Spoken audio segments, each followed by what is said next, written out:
Well, hello, good evening. Welcome to Sports Today. You're live with us. In fact, just hours before Italy take on Spain in the first semi-final of Euro 2020. I'm Rajesh Gupta with you on Euro Chatter. I have with me the usual suspects, Chirag, Chinmoy, and Shuman, of course, to discuss the way the is going to be headed. It's been an incredible tournament so far, gentlemen. This is the top four teams: Italy, Spain, Denmark, England up there, fighting for a spot, fighting for two spots in that title clash. Of course, Italy, Spain. First up, I'll go straight to Chirag with this. We've been talking about these four teams. We've been building up to the Euro even before that.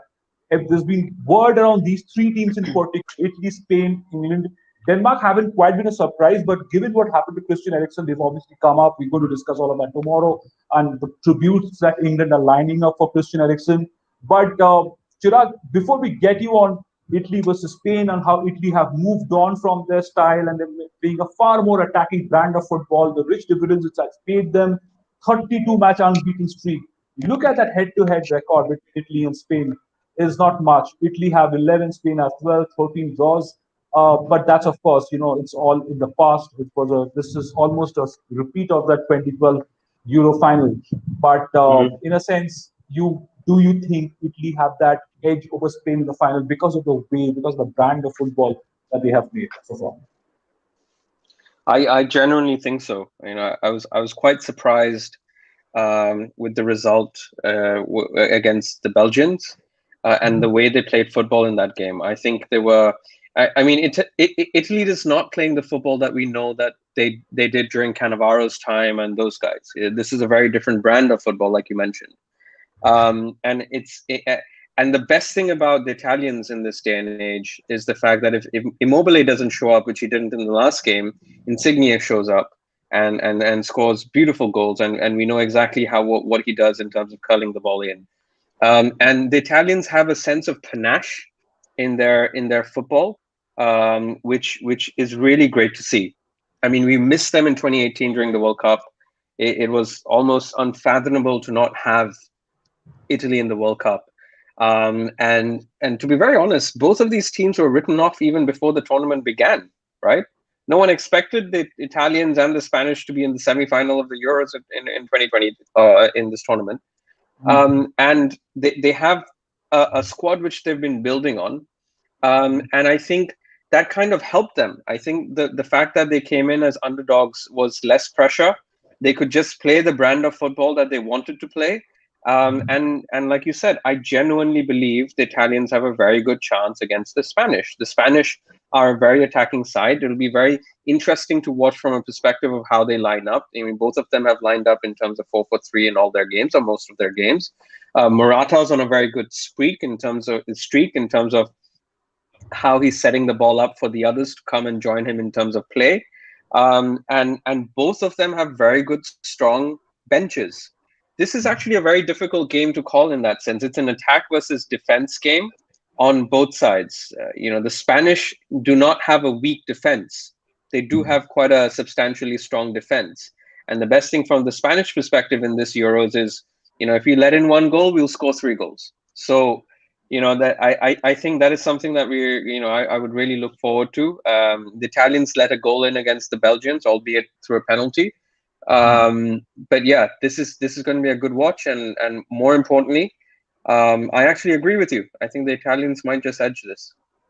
Also, to play the devil's advocate to what Chirag said, and I know I agree with Chirag to an extent when he's talking of the Italy-Spain equation there. Chinmoy, is it also safe to say that the Italians will be feeling the heat? Because they'll be looking at Immobile's form. They're going to miss out on Spinazzola. How's that going to impact that Italian line and the Italian formation? It's going to be a big setback, that his absence in the middle. And of course, Immobile, they want him to really literally pull his socks up tonight against him. Yes, Spinazzola is a very vital cog. But then, as Chirag said, this is not exactly a defense versus offense. Now, the Spanish media has built it as a Spider-Man meme in the making. I tell you a beautiful story. In 1960, there was this cartoon, right? The Spider-Man. Now, there the story is the Spider-Man meets another person who looks more like him and is wearing a same costume. But then the story says that this Spider-Man is the second Spider-Man is an imposter, right? As an imposter. That the whole story is this Euro, Italy has borrowed or adapted the same style of football that the Spanish play. That's going by the expert. Now, the thing is, the tiki taka runs deep in the DNA of Spain. Ever since 2008, when they brought this into play, they have been on an upsurge. We have seen 2008 Euro, 2010 World Cup, 2012. So they are the masters of this. But where Italy excels, according to some of the experts I will name, is that they are very flexible. Whereas the Spanish are pass, pass, and pass, right? The possession, it is not only passing and the attacking third, which is the goal area penalty box, that matters most importantly. And Italians are flexible in a sense that when they find that the Spanish are in an aggressive mode, they can revert to defense, right? Where they Bonucci and Chileni, they're very strong guys. And their bonding is so much that Chileni says that in the Juventus, I know Bonucci more than what I know about my wife. So strong is their bonding. Here again, I tell you one more story, which an expert says, wherein Italy has got a little edge over Spain, though I like Spain, is that Arrigo Sacchi between 1987 and between 1991 just revolutionized this AC Milan, where he has got so many stalwarts with him, like Ruud Gullit, Marco van Basten, Baresi, okay, Paolo Maldini, Donadoni, you can name anything. And they conquered the world in club football. Even then, Sacchi borrowed this total football. So the summary of it, the essence of the story is Italians are very flexible. They can keep changing. So there lies their stronger point here. One more very pertinent point is that it is a ball possession. 67% of the ball has gone to Spain, okay, whereas 62% to Italy. Now, this won't be more of possession, but this will be, as Del Bosque said, it will be pressing versus passing. Pressing means the moment you lose the ball, you have to win it back. So it's not about passing. What you do when you don't have the ball, that will define this match. And here, again, it says Italy has got a little edge because the midfield is of equal strength. They have got Pedri, Koke, and Busquets. And they have got Jorginho, then Jorginho, Verratti, and one more guy, I just name it. Okay, Jorginho, Verratti, who is there? You'll know Jorginho, Verratti, and then Barella. So these are the three guys there in the midfield. So it's an even Stevens case. So in all respect, this is built as a very neck and neck thing. But then again, the Spider-Man story comes in. I think Italy seems to be the imposter, and Spain, I always defend they're going to win. Right then, but then of course it's also been a topsy-turvy, right? Like the metaphor that Chinmoy drew up there ahead of this crucial encounter. But it's it all comes down to the fact that these are two very different looking teams as well. Shimon, we've talked about Italy's challenges, we've talked about Italy's domination, we've talked about their ball possession, their much more attacking brand of football. But they seem to have taken something of the Spanish football notebook there, and it's been a topsy-turvy ride for the Spanish. They've struggled to score goals initially in the tournament, so it's going to be a very very difficult task. Of course, not to undermine the Spanish defense there, but it's going to be almost chalk and cheese when these two teams take on. Well, honestly, don't forget what happened in 2016 Euro Cup. I mean, Portugal, they didn't win a single game in the group stage. But at the end of the day, they were the champions. So, I mean, they got the pick at the right time, Spain. But at the same time, I'd like to say, like, this Italian side is a different team altogether. And I mean, both the teams, as you just rightly mentioned before the start as well, about the style of the play. But I feel they play a similar brand of football, similar style of football. If you see very closely, both play in an identical formation, 4-3-3. And both the teams' perspective, the only thing which might give an edge to Spain today is, of course, as you rightly mentioned, the effectiveness of Spinazzola on the left flank. But Emerson will be playing. I believe Emerson is a fantastic prospect over there for Chelsea, and that shows the bench strength of the Italian side as well. I mean, it's not just about the left full back position. I mean, if they miss out someone like Locatelli over there, who was in magnificent form in the group stage, they had the likes of Berardi to come in and step up and perform over there. Pessina, he has been in scintillating form. So they have the bench strength. It's not like this team. I mean, either of these teams actually dependent on a single individual. I would like to say there is a strain for Sarabia. Sarabia's injury, if he's available to play the game, it's a Mostly massive is boost out. for. The Yes. latest team news is mostly is out. Yeah, so that is the thing. But if he is available, he's a different player because he is the one who changed the fortunes for Spain, actually. They were struggling to score goals. The moment Sarabia came in, they started scoring goals like anything. 2 games, 10 goals they scored. So there are very subtle things, but at the same time, uh, Italy on paper, they're way ahead compared to Spain at the moment. Uh, People always talked about the empty shoes of Gianluigi Buffon. Another Gianluigi came in, 22 years of age. The amount of experience he has already got actually for the national team's perspective. I firmly believe like another giant is in the making for the Italian side as well. I mean, we all know like they have produced some stellar goalkeepers over the years. Another there is in the making. We'll also come to Italy and we talk about the Italian defense there. But before we go there, Chirag, this is also, do you think Enrique has answered all his critics? Whatever happens tonight, has he answered his critics? What he's done with a young squad, especially after the way they began. It looked a little start-stop, a bit of stuttering football from the Spanish, but the way they have bounced back, especially towards the later half of the tournament, has he efficiently, effectively answered his detractors and his critics, especially after what happened with his team? From a football perspective, I think yes. From the perspective of how they've been playing this season, yes. Through this tournament, yes.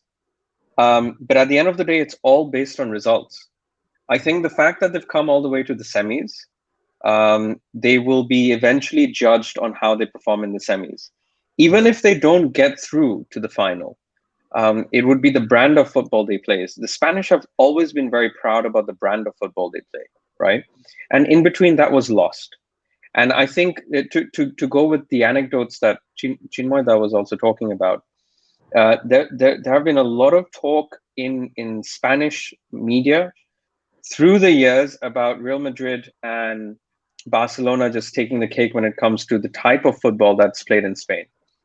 This season with Atletico winning it and other teams coming quite close in terms of how they're playing football, I think Spanish football in general has been on a rise. It's been something where the focus of Spanish football is now being widely shared amongst not just La Liga, but even the way the national team has been playing. You've got the likes of Busquets over there who would know what 2008, 2012, and those years were like. And I think that balance between experience and the balance between the new guys coming through, we've talked about Sarabia, we've talked about Morata. I think the likes of having the press inflict or even social media inflict the level of turmoil that Morata had to face. Luis Enrique, Busquets, these are the sort of names that would have had a hand on his shoulder and would have said that, hey, mate, you're a very good player. You come back round. I think that was missing for a very long period of time, right? So we're seeing a different side of Spanish football where there's a human element to it. As much as I would like to say from a footballing perspective, yes, Luis Enrique has been able to answer a lot of his critics, but there's always going to it's very sad, but it's a sales job. You're going to be determined based on the numbers that you're getting at the end of the day, and that is how people would view it. But the Spanish, as opposed to any other team, they've been very, very clear, especially in parts of the media, that it's how we play football. We don't want to play boring football. And I think they will have a lot of possession, but it's what they do with the ball. Spain has always had a lot of possession before, right? But it's what they do with the ball. Zidane once said that the best player that he ever played against was Paul Scholes. And it was not because Paul Scholes was tall or wide or quick or fast across the pitch, but it was because how quickly he moved the ball. And it was both ways, vertical and horizontal and diagonal, right? And I'm a big fan of Paul Scholes. He's probably my favorite player. And that's the thing that I learned whilst growing up as well, that as a footballer or even with anyone else watching, that it's about how quickly you move the ball. And I think the Spanish are moving the ball much quicker and they're playing more direct, which is different from before. It's not about just possession. It's not about having 67% or 70% of possession. Right. It's about how you play it. Right. No, that's a very important point, in fact, because we have been talking about the Spanish style and how the Italians have also, changed their game and the formation that they have for this tournament. But Chirag, you mentioned Enrique, how he has answered his distractors from a footballing point of view. In my, the Yeah. kind of pressure Spain have faced, the kind of pressure Morata has faced. Do you remember anything of this sort happening in European football recently? You see a lot of these anecdotes and incidents around South American football. There are instances of a Colombian footballer being shot. Those things have happened in South American football, very rampant and very passionate, and things flare up very quickly. When was the last time you heard something like that about a top European team in the middle of a European tournament, a player being threatened, come back home and we'll see if you don't get the team across the line? Yeah, yeah, you are very right. It happened in Latin America in 1994. I remember Andres Escobar, that Colombian footballer, right? He had a same side goal and he came back and he was greeted by one gunman and said that thanks for the auto goal and shot, and Escobar died. That was an extreme we found in 1994. Now, Suman will agree. I mean, he has got more stories. Playing for the national team, we have found that at times Wayne Rooney of England, because they are more under the scanner in English football, the press is very severe, very harsh on you, has gone through it. And apart from that, I think in Italy also, when I'm going long back, Roberto Baggio didn't have a good World Cup, so he went through under a lot of flack. So these kind of thing happens. Now, how you deal with it, how you overcome it, that is the character of a footballer. I want to mention a few small things that might give it a more perspective. Chirag was very right in saying it's not about possession, it's not all about passing. It is the forward pass, the one that opens up the mouth of the goal in the attacking third. I repeat again, attacking third is the area in the penalty box around the goal. Now, it is the British press who are having a close look who the finalist will be, because they do a lot of video analysis. They are there, right there. They're having a look at it with the spy cams and all. Now they're having a look. They're saying that this the Spanish team has got more creativity in the midfield. The ones who can feed that final pass, the real assist. Pedri, he has got more ability. And if you compare with Jorginho, Barella, and Verratti, Pedri, Busquets, and other guy Koke, they can open up more mouth of the goal with their final passes. So, as Chirag rightly put it, it's not about the position, pass, and pass, which the tiki-taka shows really. That is the essence of tiki-taka. It's all about opening the mouth of the goal, which Iniesta used to do it frequently with his brilliant forward passes. I think there Spain has an edge in comparison with Italy. And of course, again coming in the upfront, Ferran Torres, Sarabia will be missed, Morata. They are more creative than Ciro Immobile, Chiesa, and Insigne. So the Italian defense scores very heavily, but upfront, I think Spain has an edge. And one more point, both teams will be wanting to have ball possession, but it is not when you have the ball. Okay, so it is all about pressing. Means once you don't have the ball, how you snatch it and go for it. That will define according to the great coach. Okay, and one final point I want to add, except for the 2012 Euro final, where Spain thrashed Italy 4-0, there hasn't been one single occasion when the score sheet said more than 1-0. So we are all expecting that there will be a flurry of goals, the goal mouth will be open, but then the statistics, which also have a little bit of role to play, shows that it may not be a high scoring game. Especially when Italy is there, you see, no matter how much open they go. They have a strong defense, right? So it will not be very easy for the Spanish team to have a real go at the goal. I think the margin of victory will be less rather than more. Right. That we'll see. We'll see about that. Because a lot of fans would be expecting another thriller, and we'll be talking of Italy, and of course the Italian defense. And in fact, we'll take a couple of questions on the Italian defense and the Spanish defense. Somebody said it's pathetic, but we'll bring in Chirag on that as well to compare that with the Italian defense. But Shuman, from a commentator's perspective, you look at Italy, you see what happened there in 2018. From there, if they go on to win the Euro, it'll be an emphatic high, right? 3 years down the line. You talk of Spain again, a very young team. The criticism faced, the coach faced, context there. Denmark, there's context. The other semi-finalists, after what happened to Christian Eriksen, they lost that game, but the way they have rallied around each other. England, it's always coming home for them, but it never has. That motor sort of falls flat on the face. I know you're a big England supporter, but that's the remarkable beauty of the semi-final lineup. Each of these four teams has something to prove and something to take back home alongside the trophy. It's glory and honor to be had with this title. You can't be second. Nobody would want to be second best in this tournament. None of these four teams would be keen on being second best in this tournament. That's the beauty of the Well, honestly, I mean, keeping all those things in mind, I've heard what Chirag said, I've heard what Chinmoyda said, but at the same time, I'd like to say one more thing. Especially after 2014, Italian football was in the demise. It was going downwards. It would be massive for world football's perspective as well if they qualify for the final. Because football playing nations like Brazil, Argentina, England, Italy, Netherlands, they carry a different culture, heritage, tradition.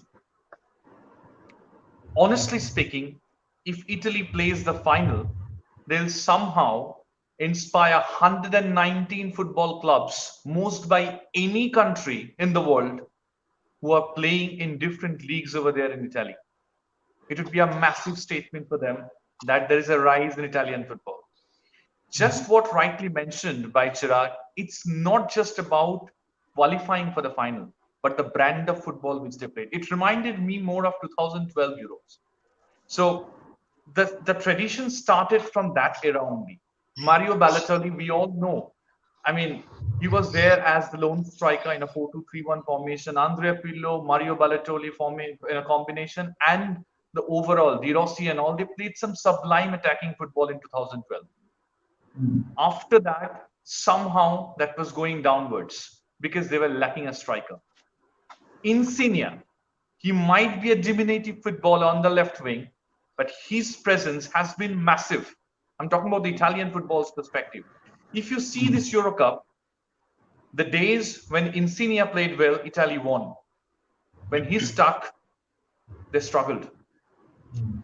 Somehow, he is an absolutely brilliant footballer on the left flank, scored 19 goals in 35 outings in this Serie A, 7 assists. He has the blessings of Diego Maradona as well. We all know about it. We read about it. He would be massively important. Characters like them, they bring this game alive. Yeah. On the flip side of it, if you see this English side, as you rightly mentioned, flurry of youngsters. I haven't seen these many number of youngsters playing in a national team for England for ages.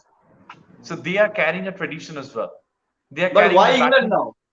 The match between Spain and this, why England? No. I'm talking about the semi-finalists. We're talking about the semi-finalists in the context that the four teams carrying with them in the last four. So that's what he was referring to in terms of the young squad around the Southgate. Yeah, that's the one. Yeah. On the flip side of it, if you see Spain, as Chinmoyda rightly mentioned just a few minutes back, the flair which they brought in, that's important.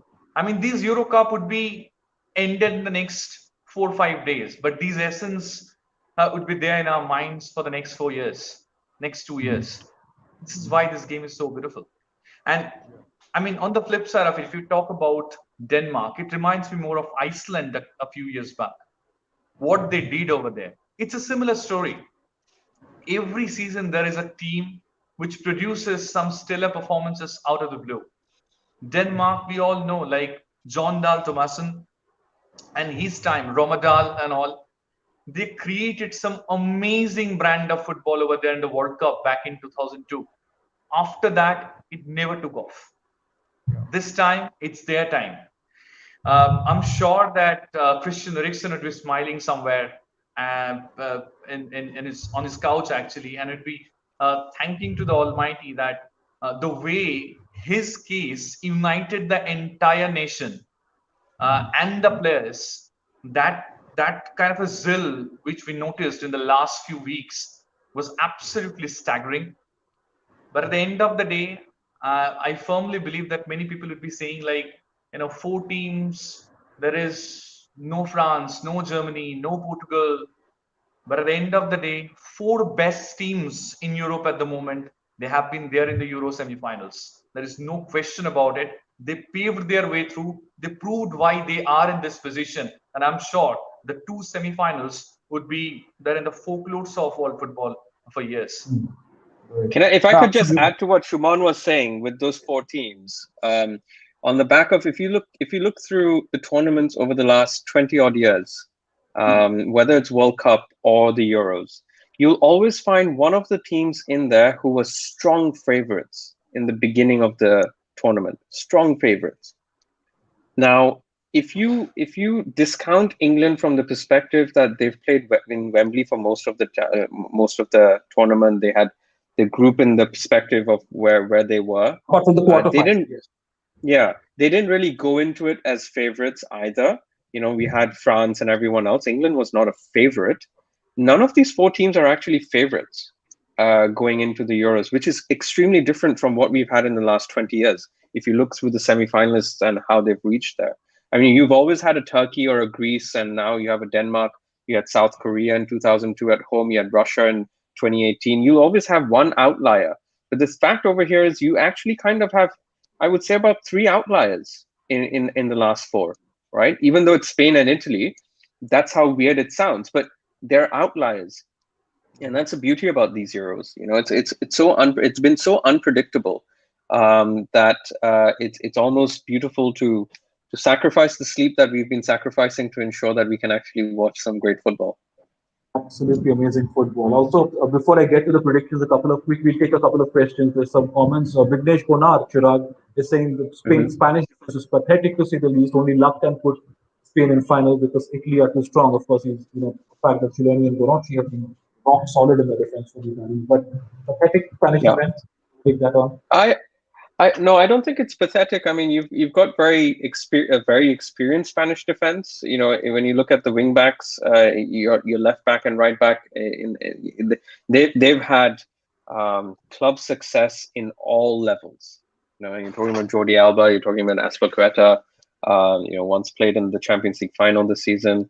So you have Laporte in the middle of the park. If Busquets comes on, you can put on Rodri.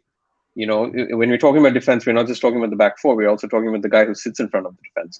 So I don't think it's pathetic. I think we often view Spain like we would with Brazil or Argentina as attacking, and we don't see them as defensive. It's a preconceived notion or a mindset. The same way Italians always come across as a defensive team, preconceived notion and a mindset. But if you watch the way they played football, they're not a defensive team. Chiellini in the last game and their partnership, Bonucci and Chiellini's partnership, they're actually quite attacking in terms of how they bring the ball forward. A lot of center backs nowadays don't bring the ball forward. They play vertical or cross, or they're very good in keeping possession or playing it to midfield. But they bring the ball forward, which is a big difference.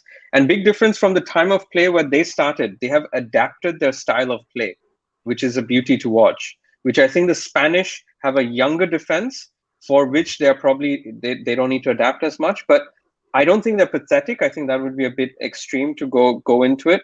But what would be very interesting to watch is how they actually cope up with the Italian attack. Verratti, I think, has had a good tournament, but he's not been that flamboyant in attack, which we've seen in his club days. So I think he would be expecting one.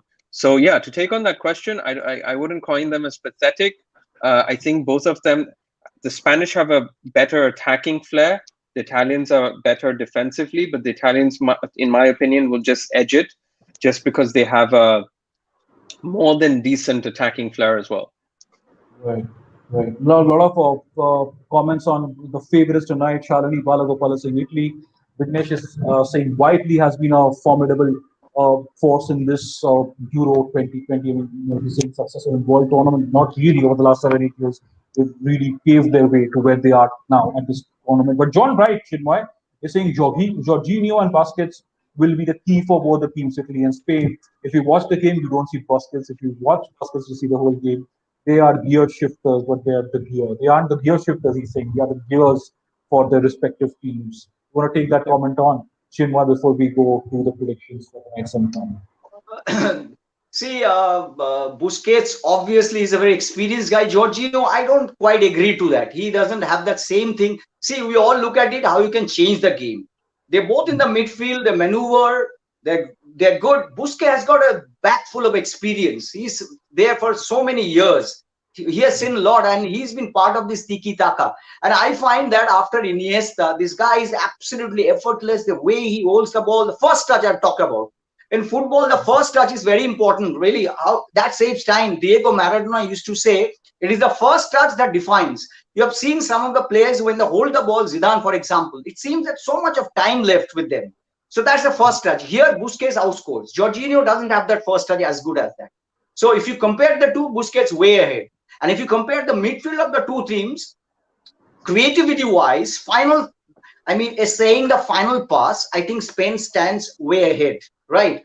But again, Italy, though Chirag will say they're branded as defensive, that's the history of it. See, you are not branded. See, for example, in cricket, you see Cheteshwar Pujara. I just take a name. It's not that for nothing you're told, because the stat shows his defense blocks more ball. So the stat shows that Italy has succeeded through their Catenaccio. So that's not nothing really. Now they have come out of that. See, once you keep doing it, it really becomes a reinforcement in your mind. People keeps, relating to that. So that is the reason. Now they've come out of that. So I find for this match, it will be because Italy is strong in defense. There's no denying. If you compare, Chirag was saying about Laporte, the person who was initially built to play for France, and then a lot of things happens. Then he came to Spain. Okay. Yes. Argentina. Laporte was supposed to play for Argentina. Yeah. Argentina, no? France, Argentina. Okay. Fine. I'm sorry, really. So Argentina, right? They come here. So it's not a bad defense, but if you compare to that, I think Italy has got an edge. But overall, I would suggest Spain has got more creativity in them, though they have really imitated, as I said, impersonated the Italians. That meme, Spider-Man meme. I think today the original Spider-Man will have a go at the replica rather. The original Spider-Man is the Spanish team, and there are two guys, Shuman and Chirag. They have colluded. They are unified. They are for Italy. So every day I'm the only one. But I want you for Italy too. I was backing up Italy alongside you, Chinmay. I thought you were gunning for Italy as well.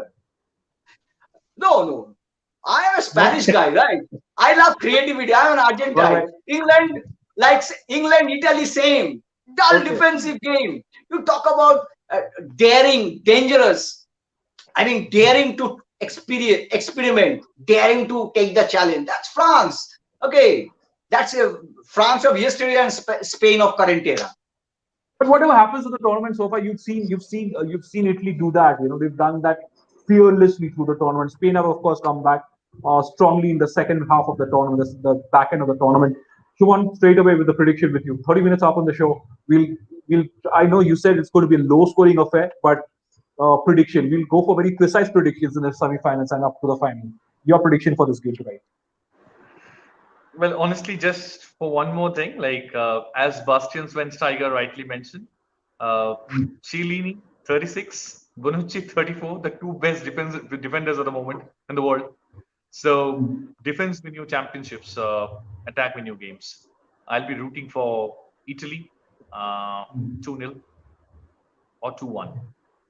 All right, 2-0 or 2-1 Italy. So that's again pretty specific call out there. Chirag, your take on the Your take on the prediction?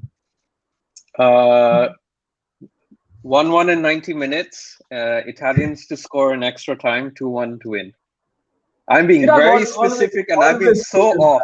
that. I've been so off all the time, but I'm just going to push it anyway. 1-1, 90 minutes, going into extra time. The Italians will win it in the second half of the extra time. So the second Wow, 15 okay, minutes. okay, okay. All right. So it's the Italians winning in the second half of extra time there for Yep. Chirag. Then Chinmay, you are I've gunning for always lost Spain. my money on prediction. This is a champion sitting there. Hope that today he has won lot of money. Every time he puts his money, he wins it. I'm praying to God I win today. 1-0 Spain. 1-0 Spain. I'll go with the final line of straight up. I'll say Italy Denmark in the final. That's what I'm going to go for. Not going to put any score prediction. I want to see Denmark. I want to coming see home. It's coming it's over home. stories. It's well, we'll see. We'll see. We'll see about that. Is it coming home? And even if they get to the final, where is it going finally? But it'll be great to see Denmark get there after everything that they've been through. The Italians, the way they have forged their way back into the European domination, and of course Spain doing so well that they're doing what they have towards that second half of the tournament. And England, of course, they've rallied beautifully under Southgate, haven't they? But yes, we need to see. We want to watch and see whether whether it is coming home for the three lions this time. But thank you so much for joining us again. Of course, Chinmay, Chirag, Shimon, and all the comments with your questions, with your feedback, with your predictions. A lot of interaction on the show. Thank you so much. Do subscribe to Sports Today. Do support this platform. We'll be back with you very soon. Of course, we'll be back with you live in the morning to bring you updates from the semi-final between Italy and Spain. And of course, we will build up to that one between Denmark and England, the second semi-final of Euro 2020. Thank you so much for watching. Have a very good and safe evening.